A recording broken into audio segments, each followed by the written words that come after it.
আমার ছোট্ট মিষ্টি বন্ধুরা, আজ কিন্তু আমরা কিছু ফুলের নাম শিখব, ঠিক আছে? কেমন? চলো তাহলে আমরা কিন্তু শুরু করি। পদ্ম, ইংলিশে যাকে বলা হয় লোটাস। রজনীগন্ধা, ইংলিশে যাকে বলা হয় টিউবরোজ। সূর্যমুখী, ইংলিশে বলে সানফ্লাওয়ার। গোলাপ, ইংলিশে বলা হয় রোজ। গাঁদা, ইংলিশে বলা হয় মেরিগোল্ড। গন্ধরাজ, ইংলিশে যাকে বলা হয় গার্ডেনিয়া।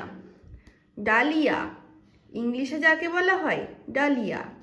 চাঁপা, ইংলিশে বলা হয় চম্পক। জবা, ইংলিশে বলা হয় হিবিস্কাস। টগর, ইংলিশে বলা হয় ফুলফুট। ড্যাফোডিল, ইংলিশে বলা হয় ড্যাফোডিল। মল্লিকা, ইংলিশে বলা হয় টিউলিপ।